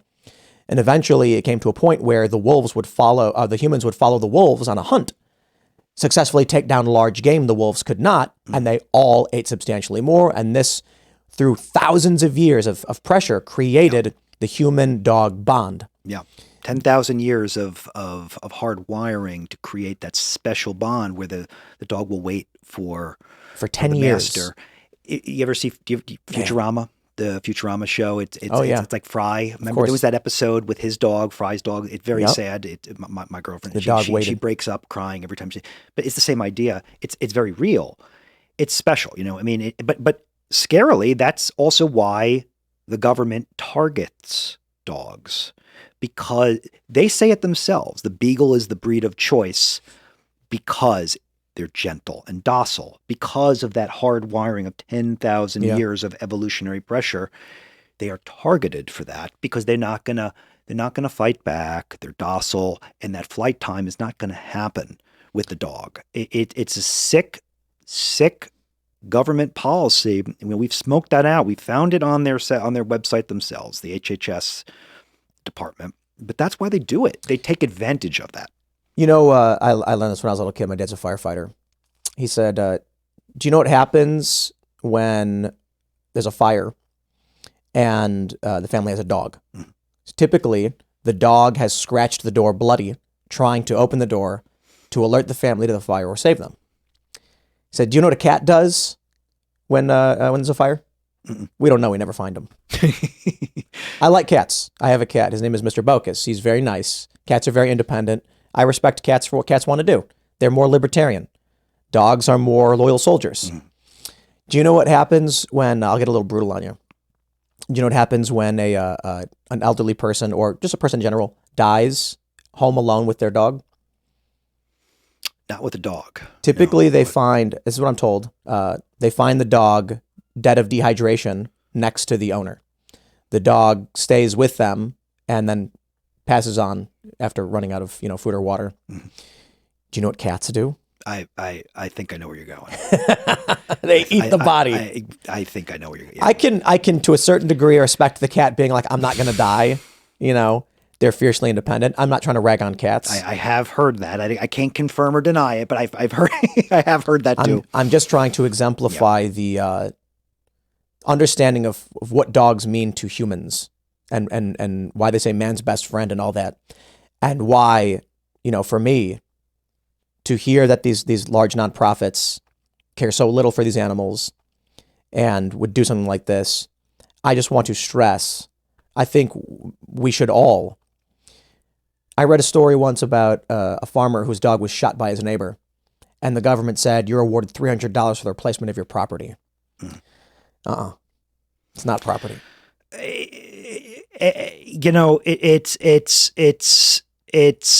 It's awful that, it's awful, but it's and with nonprofits and all of them, all these establishment groups who are working in the space that I work in, on the issue I work on with animal testing, it's really been a culture of losing so many campaigns on animal testing that was not necessary, right? This problem of animal testing getting worse on their watch, on the establishment's watch, it never should have happened. Government funding of animal testing wasn't always $20 billion, okay? It was much less. This may have been a $5-6 billion a year problem not that long ago. You go back, the NIH budget started the process of tripling in 1995. The same year I worked in an animal lab when I was in high school. The budget began a process of tripling, right, over the course of many years. And at the same time, they were doling out 50 cents on the dollar for dog experiments, vaping experiments, all of them. So the point is, the establishment could have killed this thing in the crib. This wasn't a $20 billion program back then. It was like a $5, or less billion program. They could have killed it in the crib. They didn't. This is the problem of government. It's also the problem of establishment nonprofits, because a lot of them like government. A lot of them think government is a good thing and it's an inherently good force for animals, and it's not. I mean, it was the big problem in the room. It was the elephant in the room, and this culture of thinking that the way to help animals was to grow government. I mean, listen, you go to these, I'm telling you, that's what they think. And they were asleep at, nobody was watching the store when government was growing and growing and growing. Yeah. And what happened? What did we get out of it? I mean, we got this virulent growth. The virulent growth of taxpayer-funded animal testing happened on the establishment's watch. We had to come in and reverse this course. You know, it feels like the new Manhattan Project in a sense. Secretive, compartmentalized, biological weapons research. You know, I like to say this. The media will call you a conspiracy theorist. I just say, you know, I'm not going to ascribe intent to any of these people. I'm going to discuss the results. Mm-hmm. If you want to tell me that you think Fauci was funding weapons research, biological weapons labs existing in these countries, I'll say it doesn't matter what you call it. Let's talk about the results. Mm-hmm. If Fauci was intentionally coming out saying, we're going to make weapons, then sure, fine, but does it matter? He funded the same thing. Mm-hmm. If they're doing gain of function research that creates the impact is more important than intent. Exactly. So I say this, I don't care if you want to believe that Fauci did it on purpose. He did it. Mm-hmm. So when the media says, oh, you think there's bioweapons, I'm like, oh, I don't know about all that. All I know is that Fauci provided funding for gain of function research, which resulted in some of the most deadly viruses known to man that can be weaponized. Mm-hmm. So you want to say that he was funding weapons research? I'll say, no. Let's not say that because we need a court to prove that's what the intent. He made weapons. It's like when Nobel invented dynamite, I think it was dynamite, TNT, whatever. I don't know if it's the same thing. He was intending it to be used for mining. Mm-hmm. They called him the Merchant of Death. Mm-hmm. He got freaked out by that, made the Nobel Prizes because he wanted to be known for something else. Mm-hmm. If Fauci is funding the creation of deadly viruses, do you think that when they make these viruses, the government's going to be like, better not weaponize these? Mm-hmm. Or do you think they're going to be like, hey, we can kill people with that? And a lot of this stuff is dual use. So the truth is, I mean, it's truly just a flip of a switch to go from benevolent to evil, merciless intent. But the main point here is that the impact is more important than the intent. What did we get out of these grants to nowhere? It doesn't matter if you had good intentions or if you had bad intentions, meaning just greed. What did we get out of it? And it's but Tim, the same the same dynamic we're talking about here for the white coats, for the animal testers and stuff about impact is more important than intent. It's the same for the nonprofits, right? It doesn't matter. Even if they had bad intents and they didn't want to shut down these labs because they could raise money off of it. Even if their intent was good and they were trying, their impact was not good. Yeah. They failed. Listen, not a single government primate lab, again, outside of our work, has been shut down since 2015. Not a single government dog lab outside of our work has been shut down since 2007. And not a single government cat lab, maybe not ever, has been shut down at least 40 years. Maybe. That's an embarrassingly bad track record. Do you have any examples of good animal research done right? I mean, look, there are certainly less invasive, less painful. I mean, or no painful. I mean, there are some innocuous, observatory things out there. I don't, nothing's coming to mind at the moment, but, observational in the wild kind of, I mean, there's, I asked, but I imagine if your focus is, I'm sure there is. I mean, less, I'm sure there are plenty of things out there that are, not, that makes sense. That are not, they might either make sense or certainly no sadistic abuse. Or, right. I only ask. I wouldn't expect you to know of good ones considering you're focused on the waste and abuse to shut it down. Mm-hmm. I'm just curious. Or even ones that worked that produced. So sure. I mean, if I'm going to be honest about it, I mean, look, the failure rates are horrifically bad. Upwards of 95%. This is what the government admits to, is that 95% of, for example, drugs that work in an animal fail once they go to the humans. Right. So we know the failure rates are terrible, but 4 to 5%, presumably it works. But here's the problem. I mean, I'm sure there are examples. I'm not going to lie. I mean, it works except when it doesn't. Right. It just doesn't work far more often, and it's not predictive. And science is supposed to be predictive. Science is supposed to be tested. Science is supposed to be a predictive mechanism in which we predict that it works in the mouse, and therefore it will work in Tim. But humans are different than animals. Yeah. It predicts from a mouse to a rat. about 50% of the time. Wow, really? Mice to rats. Yeah. So, we're not mice. We're not rats. We're not cats. They're all different. I don't think we're all equal. I think if we're honest about it, I think I love dogs and cats, as much as you do, but I don't think we're all the same. I think we're biologically different.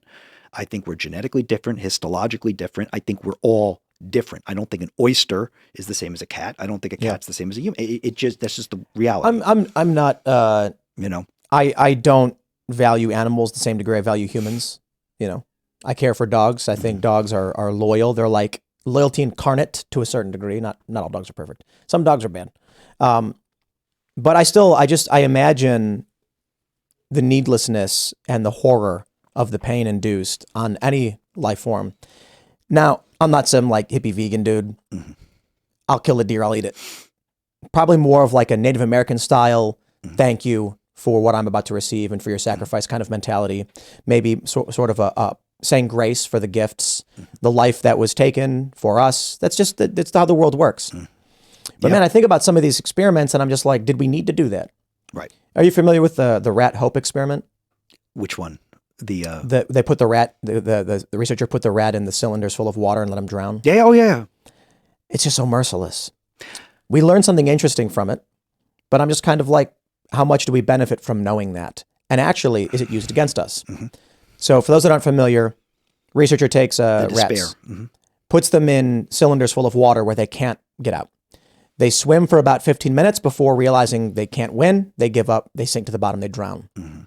In the next round, he puts them in, and right as they're giving up, he takes them out, dries them off, lets them rest. Then he picks them up and puts them back in. The second time, they swam for about 60 hours because they had hope. They believed that if they just kept going, the hand would come back and save them. Mm-hmm. What did we learn from that that we needed to know? Mm-hmm. Well, I think governments learned they can torture humans and they'll tolerate it. That's not information I think we needed. Mm-hmm. And I don't think we needed to subject animals to this kind of just absolute horror, psychological torture and then death. Yeah. That kind of stuff horrifies me. Yeah. And why do we do it? Repeat it 70. Even if we did need Fauci's dog experiments, which we didn't, why did we repeat it like 8 times? Why did we do it in-house at NIAID and then outsource it to Georgia and then outsource it to Tunisia, variations on it? Why are we doing the same, duplicating the same thing over again? That's one thing.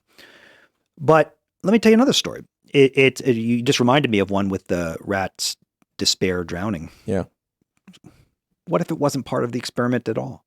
When I worked in the animal lab, I didn't see this, but one of the techs told me he did this. It horrified me. And I remember this like it was yesterday. I only worked in the lab for like a few weeks, but it wasn't a long time. So it had to have been pretty quick into the tenure. And he told, this was, again, we were working with pigs. That was the specimen that the lab I was in was doing experiments on. But, they had other animals. And he told me that there was this one time he had a rat, not part of the experiment. This was like after the day's work concluded. Took the rat, injected her hind legs with a paralytic agent, presumably like ketamine or something, some kind of paralytic agent. Paralyzed the hind legs.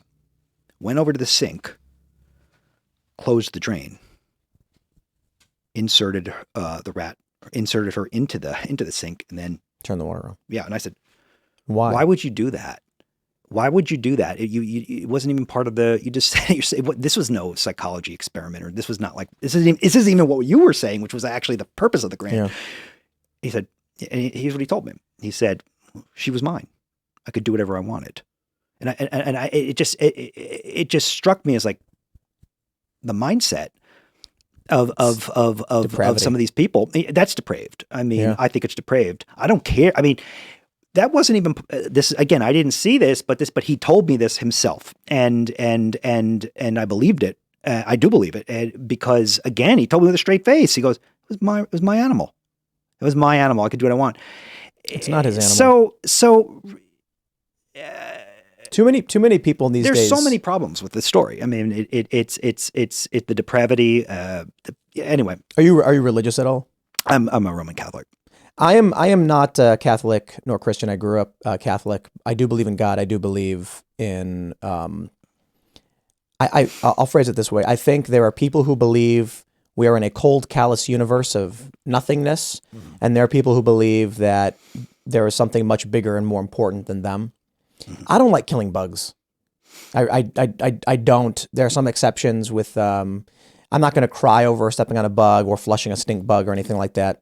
Well, mosquitoes, they suck your blood. You gotta. I still don't like. I don't like killing needlessly. Yeah. I don't like just bugs slap, especially spiders. You know, people are like, oh, it's a spider killer. Like, no way, no spider going to do its thing. You know, what would you rather have in your house, spiders or roaches? You know, I heard that what people do when they first buy property is they bring a bunch of spiders in on purpose and let the spiders do their spidery thing.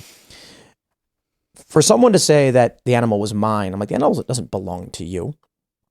The animal is a part of earth and life and all of that stuff. And this idea that the animal is yours to do as you please, it's a very egocentric, narcissistic worldview, in my opinion. Life is life. Life exists. I think we're fine to eat plants and animals because it serves a purpose, but the needless destruction, that to me is what evil is. I believe that we are here to be good stewards of the earth. We are here to create and expand. I typically see that most things we consider to be good are in the service of creation, and most things we consider to be bad are in the service of destruction. Sometimes you can destroy things for the better good.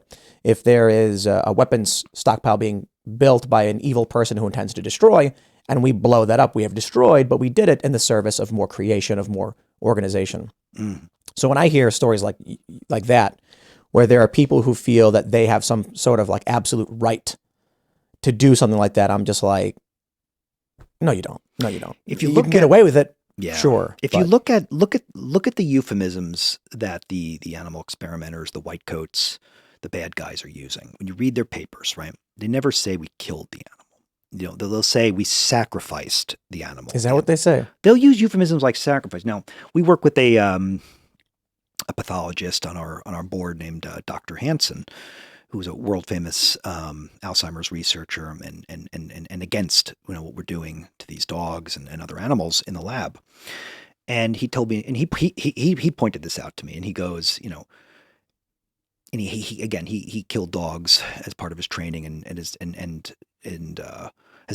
now vocally against it, and has works with us to shut the labs down. Long story short, he pointed this out to me. He goes, and he said this to his peers who were doing this, and he said, "You guys say you sacrificed that animal. You didn't sacrifice anything.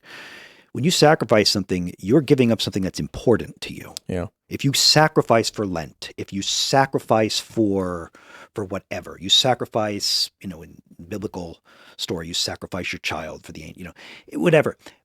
You're giving up something you care about and it's important to you. You're doing nothing of the kind. This is property. It's a test tube or government, piece of government property that you're not sacrificing. That's window dressing. That's euphemism. I think kind of to deviate into a similar space with what people describe as factory farming. I know a lot of people say they don't like the term. It doesn't really make sense. Farms are farms, but there's just like larger scale farms where the animals do not have very good lives. I'm not a fan of any of that. And I think it's not so much just about, if you want to call it animal rights or something, or respecting life. It's about what it's doing to us as people in taking away our agency and responsibility for ourselves. Similar to what you're saying about someone saying they sacrificed. Like, no, you didn't. You received a shipment of mice and then you killed them. Yeah. Just admit to what you're doing. Be honest about it. Yeah. Be honest about it. Yeah. Just say that. And can you justify to yourself why you did it? Too much of these projects that you talk about and what you focus on make no sense. They're unjustified. It is just somebody saying, I need the grant. I don't want to be out of work. And so they say, yeah, we'll make hamsters fight on steroids, I guess, and we'll see what happens. And it's like, come on. We know in humans steroids boost aggression. And like, this is what is the people want money. Yeah. But I think we would be better served as a community, as people. Our children are better served if they learn responsibility and respect for life in general. And that means, I think in the bigger picture, people are better off with more space to themselves. I think cities have become a very big problem in terms of the density, the pollution, the social decay, and all of these things. I've been saying for a long time, get out of cities, get a small piece of land, get some chickens, get some animals, care for them, tend to them. Be more responsible for yourself and your life. Be a better steward of the earth. What I see with animal testing, what I see with big cities is the mechanization and industrialization of life, which is turning us into mindless drone robots that are addicted to this system. It's the antithesis of what I think life on Earth should be. Yeah. In all of it. Yeah. I mean, it's gone way off the rails. It's you talk about sacrifice and just needless wastefulness of not just money but life. One of the things we work on is what happens on day 2 for these animals if we shut the lab down, right? If we shut the lab down, what happens to the survivors on day 2? What happens to the dogs, the cats, monkeys, etc.? What does happen to them? Well, good question, because we found out in sometime around summer 2018, we were having some success, fortunately, of getting the projects defunded, getting labs shut down. And what was happening to them, we realized, was they were killing the animal. They were killing healthy survivors. They weren't, in other words, the government was not even letting the taxpayers who pay for animal testing, giving them the right. They're not even allowing taxpayers to adopt survivors, right? So think about that. Once the experiment was done, completed, or the lab was defunded, they were offing. They were wasting these animals. They were literally killing them out of convenience because these bureaucrats were too lazy or too cheap to adopt them out. Yeah. And there were no policies in place to let families adopt dogs and cats or let sanctuaries adopt or take the monkeys, retire them. So PETA fights against that stuff. Well, I mean, we're fighting for it. We started this project called Give Them Back, right? Taxpayers bought them. We bought them, Tim. Give them back. Give them back to us. Let the taxpayers have the right to adopt out the survivors. I have 2 of them from the U.S. Department of Agriculture, the two from the kitten slaughterhouse, and we are fighting to change that across the federal government to make retirement a requirement, to make adoption an option. In Florida, we shut down a nicotine addiction lab. This was back in 2017, 18 it was the Trump administration. We shut down a nicotine addiction lab at the Food and Drug Administration, where baby monkeys were put in chambers. There's also video of Full this. of smoke or something? Yes, but the way they smoke was they pushed levers for nicotine hits. So they were wearing they were wearing the vests, the straight jackets kind of thing, and the catheter was infusing nicotine into their veins and arteries. So they would push a lever for a hit. We have this on video. Wow. We got the so these monkeys are addicted. Yeah. And they would press it to get more of it. Correct. So they were baby monkey nicotine addiction experiments. And this was a $5.5 million addiction lab in Arkansas at the Food and Drug Administration. Do they explain what the purpose is? Do they say, like, here's Sure. what we're trying to find? I mean, they were doing vaping and looking at so for example, they said, well, we know that smoking's addicting and we know that vaping has this effect, but here's the thing, Tim, we don't know what the effect is on the juvenile, so therefore variations on a theme they do. So, we got we exposed this one, find, expose, defund. We had success in shutting it down. And we got the monkeys they got retired and to a sanctuary in Florida. And, we're trying to create the same effect now across the federal government so that taxpayers have a right to adopt them, Yeah. I don't know a sanctuaries. lot of the specific details, but I know that there's challenges with a lot of these animal rights organizations trying to take away people's rights to adopt survivors or abused animals and things like that. Yeah. They try to make it illegal in a bunch of states. They even, as we mentioned, in some instances have kidnapped animals. Yeah. And I feel like that's also just not solving the problem. Like, No. There was this funny story in New Zealand. I interviewed this guy named Gareth Morgan. He's apparently famous because he said, the media reported he said, kill cats. We should go out and kill all the house cats. And I interviewed him. He's like, I never said that. He's like, I said, we just don't let them have any more babies because they're killing the local animal population and things like that. And, his attitude towards the cats was, they were brought here. Mm-hmm. They're destroying everything because they're essentially apex predators. Mm-hmm. Let's stop breeding them. A harsh reality But of course, then people are like, oh, he's evil and he wants to kill cats. So I recognize that there are some times where it's like hard decisions are made, for balance and things like that. But it does feel like when it comes to a lot of what these larger animal rights organizations do is we need to justify our existence. Let's just say people shouldn't have a right to own animals. And then it's like, well, look, we know the animal labs are bad. Not all of them. I think it's unfair I think that important research has to be done, and there's terrifying things that get done sometimes, but I'm not an absolutist. But then what do you do with the animals afterwards? Are we just going to be like, put them down? That's ridiculous. But a lot of people, madness.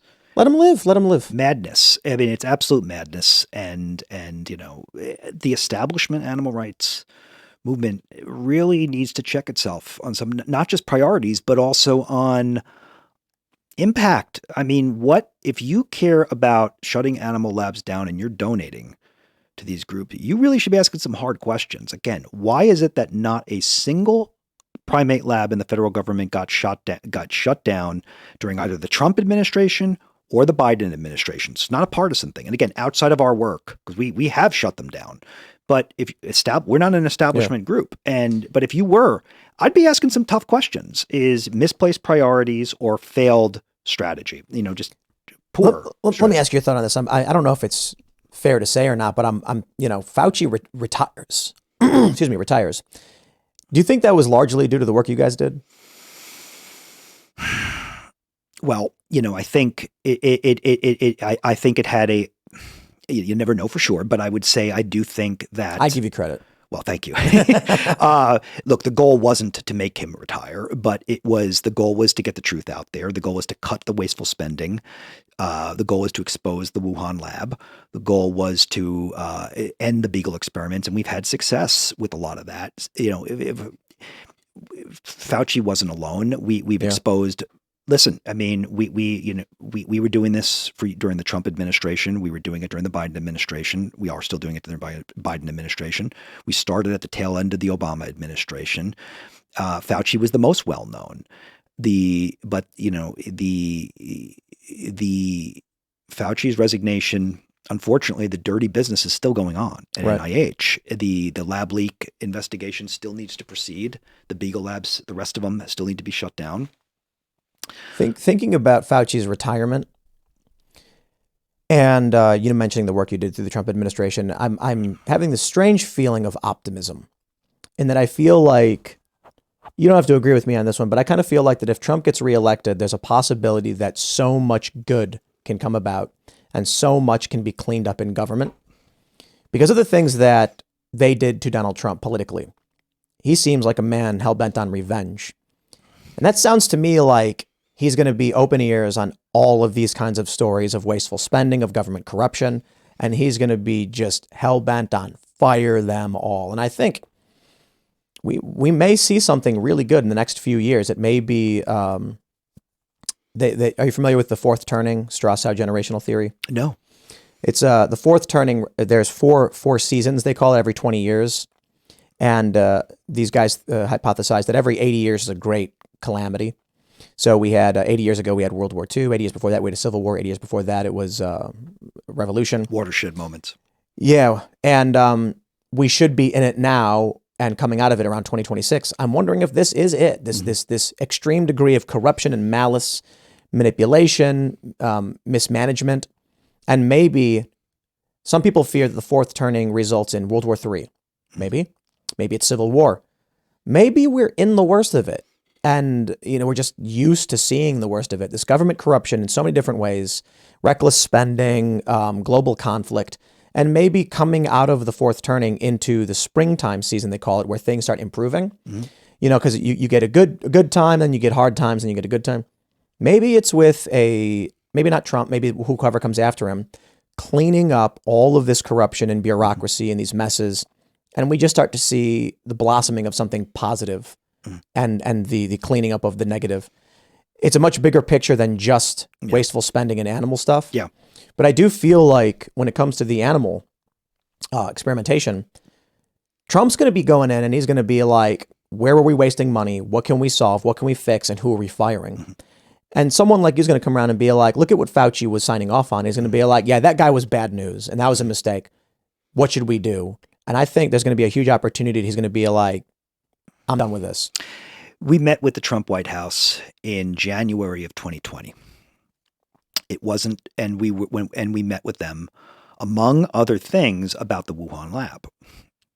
Remember, the cat lab, the USDA lab that we had shut down was the year before. Yeah. So the 27 labs in China was on our radar, right? Chance favors the prepared mind. That's how we knew about it. We were involved with China and animal testing in 2019. So we were lucky and fortunate, but at the same time, we some luck, some skill.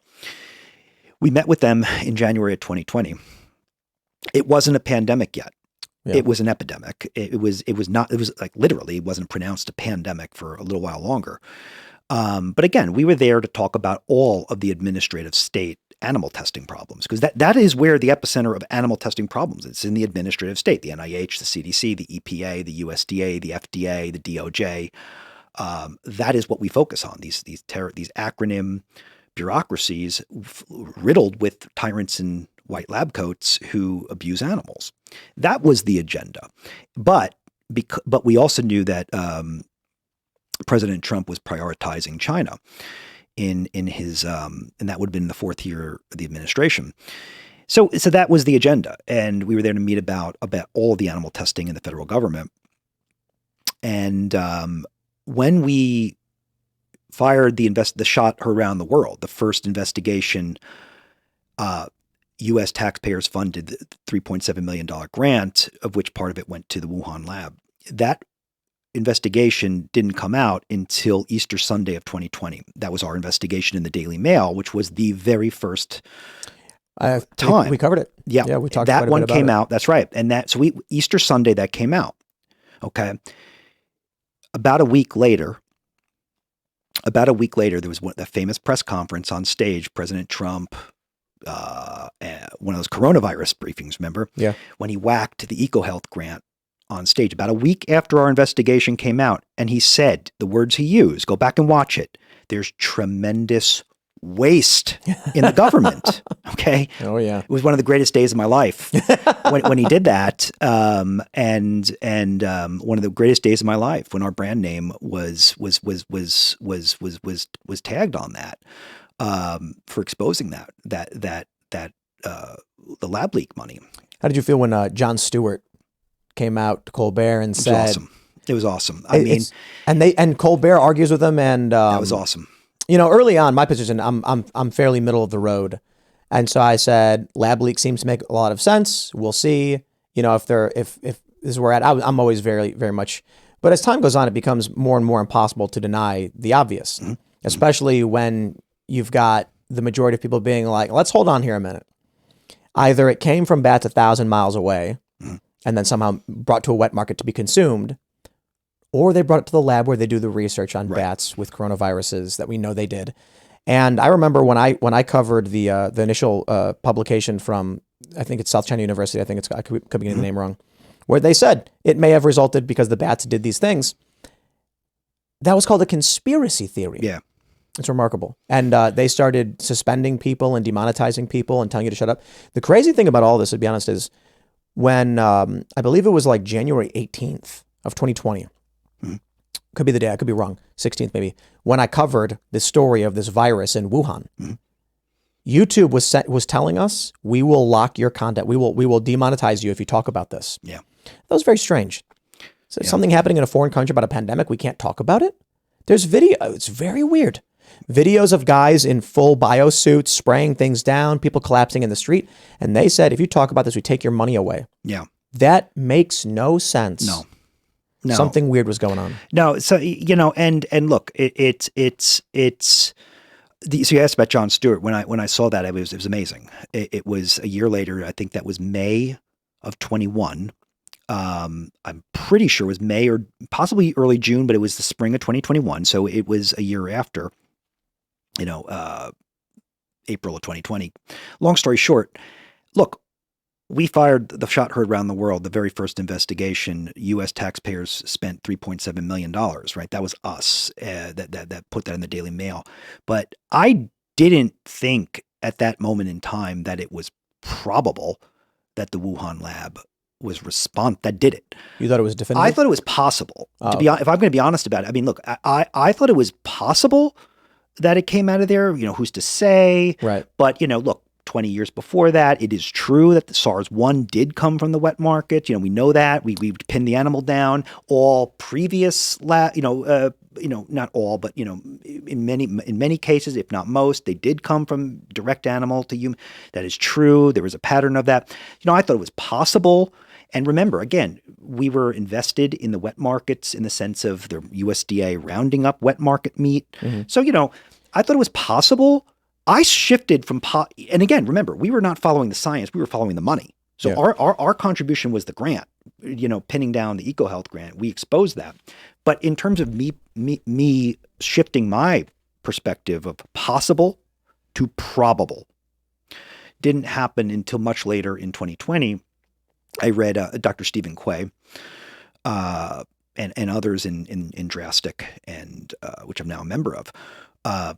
Scientists and researchers who put out, all the evidence started moving decisively towards the probability that it happened. I shifted later in the year, but I just try.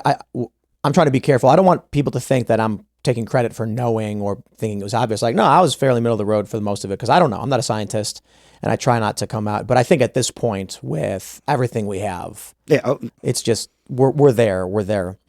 I suppose we should wrap up on one final segment, and that is the future. Yeah. H5N1, I believe, is the avian flu strain. Mm-hmm. I read that a few years ago they were doing gain of function research. Mm-hmm. We did briefly touch on this earlier, but I think this is the takeaway for people to understand what's going on. Gain of function research where they intentionally transmitted. They did everything this is what they do with gain of function. They try to do everything. They do everything in their power to make sure the virus mutates in a way that can attain an acquired outcome or whatever. In this instance, they wanted to infect mammals with ferrets with the bird flu, and they succeeded. Mm-hmm. However they did, whatever happened, we are now seeing it emerge in mammals. Yeah. 60% mortality. Mm-hmm. It could be the only reason this thing happens.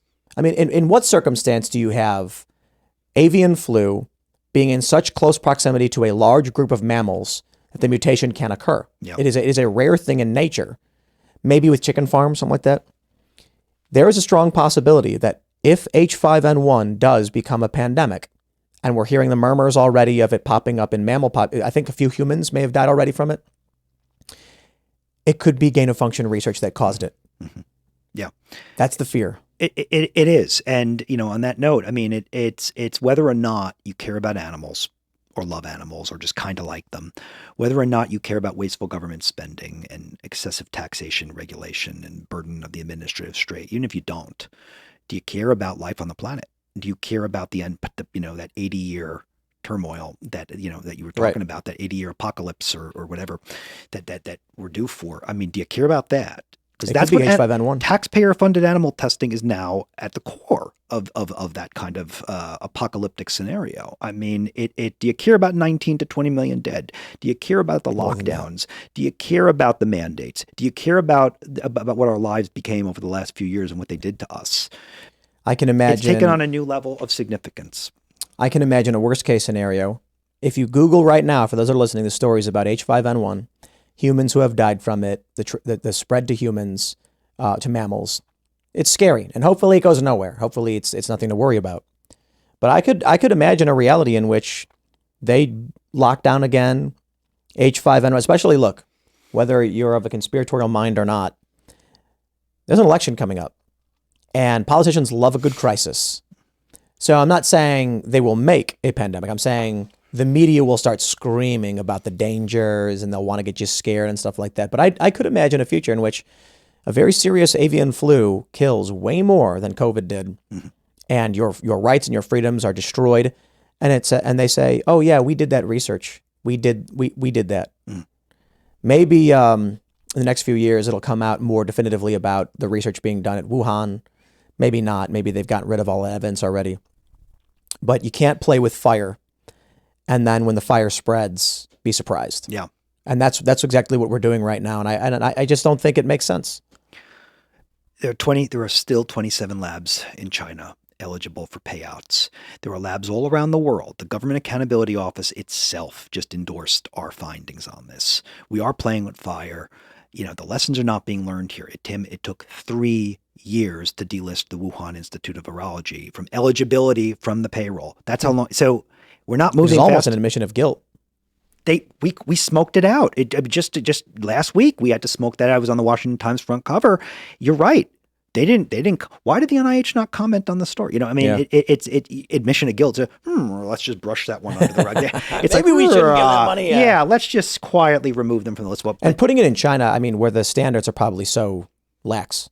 It's like doing it somebody told me that it's the equivalent where we were doing the experiments in a dentist's office, that level of biosecurity, right? Yeah. No knock on dentists. My dad's a dentist, but again, they're not prepared to do gain of function, serial passaging, and that kind of dangerous animal testing. So we'll tie this up with a nice little bow. What do you think the key takeaways for people after watching this? Like, what's the final thoughts? What should they know? What should they think? Where can we go? Just look, to stop taxpayer-funded animal testing, you really have to stop wasteful government spending. That is the key. It's $20 billion a year of animal testing money. It's all taxpayer-funded, whether you like it or not. Stop the money, stop the madness. That's the key takeaway. Stop the money, stop the madness. And that's what the White Coat Waste Project is all about. And the madness could lead to the apocalypse. It may already have. Yeah, I hope not. You want to shout anything out? Is there how people can find you, your website? Thank you so much, Tim. I really appreciate being on the show today. And anybody in the audience watching can find us, follow us on social media. Hopefully we'll be unbanned soon on Twitter. White Coat Waste is our handle. You can visit us on White Coat Waste. Our website, whitecoatwaste.org. It's a funny name, whitecoatwaste.org. Hard to say a little bit. White Coat Waste. Peter Piper picked a peck of pickle, but you gotta have some fun with it too. Yeah. In these dark times, whitecoatwaste.org. Yeah, I guess my final thoughts on all this is that it comes from sometimes the strangest of places or where you're not looking. I think the average person isn't really thinking too much about wasteful animal research, but I think that if people knew years before COVID, pandemic may have never happened. If it's just kind of fascinating to me. If you tracked down needless beagle torture, you could have prevented the pandemic, but nobody saw that coming. And so that's what I say. You look at this, and it could come from it could come from anywhere, and you just never know. If we pay attention to these wasteful projects, if we pay attention to wasteful government spending, we could prevent the apocalypse. You just never know. And it's like, that's why it's so important to be active, to pay attention, to have people held accountable for whatever it may be, sometimes seemingly innocuous things. So that's my final thoughts. But thanks for hanging on, man. This has been absolutely fascinating. My pleasure. Thank you so much for having us on, as always. And for everybody watching, become a member at timcast.com. A little late in the show, but castbrew.com. Support our coffee company. Help us build this culture. And thanks for hanging out. We'll have clips from this show up throughout the week, and then more to come. And we'll see you all next time.